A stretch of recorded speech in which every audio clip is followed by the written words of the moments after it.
पानीपत में disaster management group यानी प्रशासन द्वारा भूकंप जैसी आपदा आने पर किस तरह से निपटा जाए उसके लिए युद्ध स्तर पर मॉक ड्रिल का आयोजन किया गया। यह और भी इसलिए जरूरी हो जाता है कि प्राकृतिक आपदा के साथ भूकंप कभी भी आ सकते हैं। पानीपत में सुबह 11 बजे अचानक अफरा तफरी मच गई जब जिला सचिवालय में हूटर के माध्यम से यह चेतावनी दी गई कि पानीपत के कुछ हिस्सों में भूकंप आया है। सचिवालय में चेतावनी का हूटर बजते ही लोगों को भागकर बाहर जाते देख सभी लोग बाहर की ओर दौड़ने लगे। यह खबर शहर में फैलते ही लोगों में दहशत का माहौल था। इस तरह की ड्रिल प्रशासन द्वारा किया जाना सराहनीय कदम रहा, लेकिन अधिकारी व पूर्व नियोजित तैयारी के साथ न्याय नहीं कर सके। जिले में लगभग 3 जगहों पर ड्रिल को अंजाम दिया गया, फिर भी प्रयास सराहनीय रहा, लेकिन सुधार की गुंजाइश हमेशा रहती है। भूकंप से बचाव को लेकर की जा रही मॉक ड्रिल को प्रभावित ढंग से किए जाने की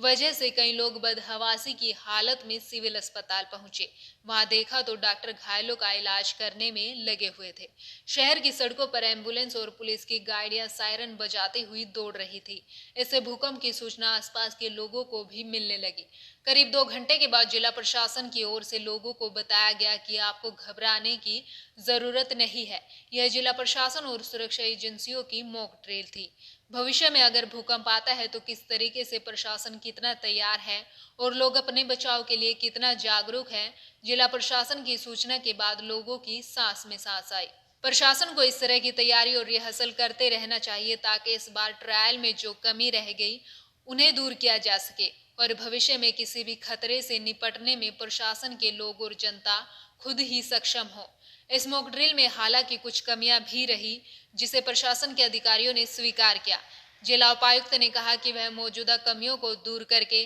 यह सुनिश्चित करेंगे कि आने वाले समय में इस तरह की ड्रिल को और बढ़िया किस तरीके से किया जा सके। भले ही असल में भूकंप न आए पर उनकी तैयारियों में कोई कमी नजर न आए, यह उनकी कोशिश रहेगी। उपायुक्त ने अपने कर्मचारियों, अधिकारियों और जनता से भी आज की ड्रिल में जो कमियां रही उन्हें सुधारने की बात कही। कभी अचानक अर्थक्वेक आया या फायर इंसिडेंट हो गया है तो उस टाइम पे हमें कैसे डील करना है, कैसे रेस्क्यू ऑपरेशन करनी है,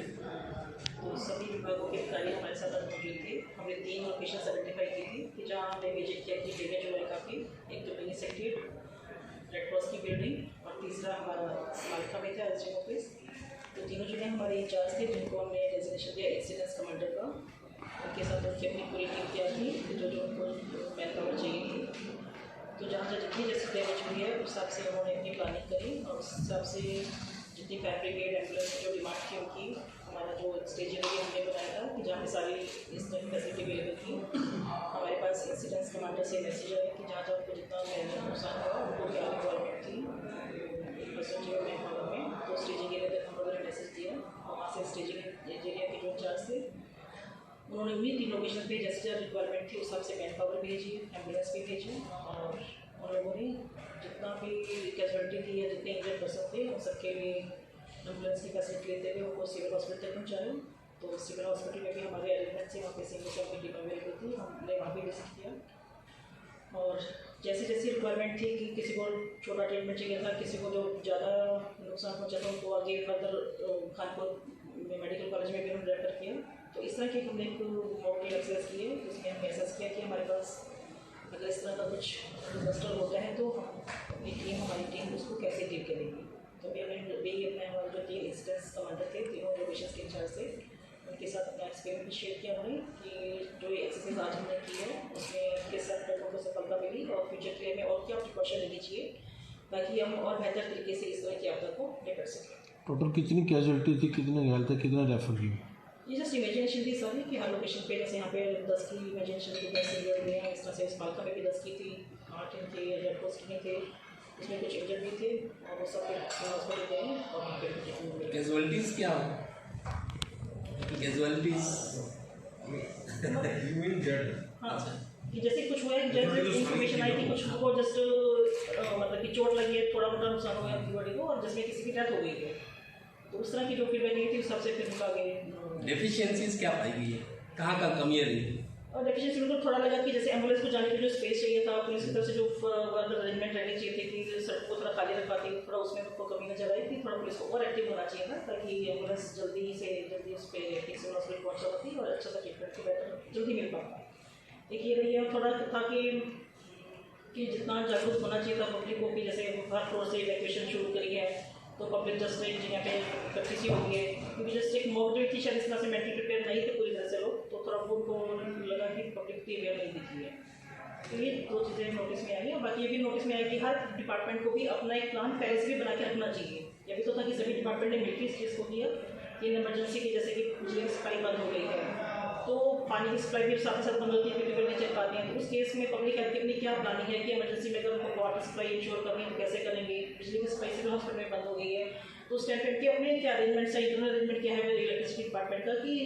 कहीं दो लोकेशन जैसे हमारी मेन है सिविल हॉस्पिटल पानी की बिजली की सप्लाई होनी चाहिए तो उसके लिए उनको क्या अरेंजमेंट्स करने चाहिए।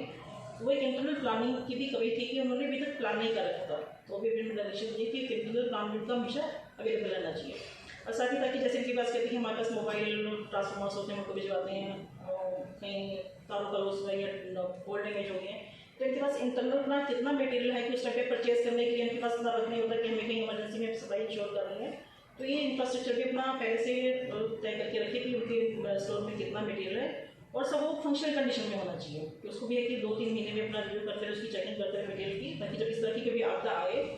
तो उस टाइम पे अननेसेसरी डिले ना हो। आपको कोऑर्डिनेशन में थोड़ी नोटिस में आई है बात हमारे की थोड़ी एम्बुलेंस एक एसएमएस को चाहिए कि थोड़ा लेट पहुंची थी, तो ये एक्सरसाइज करने का फायदा यही है कि जहाँ हमारी कोऑर्डिनेशन में कमी है उसको हम दूर कर सकें, फ्यूचर में इस तरह की कमी ना आ रही। तो ये एक्सरसाइज में करके की और इसलिए एक्सपीरियंस शेयर किया कि सब अपना एक्सपीरियंस शेयर करें कि कहाँ हमारे सिस्टम में कमी रह गई है तो उसको हम दूर कर सकें। देश और दुनिया की तमाम खबरों को जानने के लिए सब्सक्राइब करें हमारे न्यूज बाजार चैनल को, साथ ही हर एक अपडेट से जुड़े रहने के लिए बेल आइकन को दबाना ना भूलें।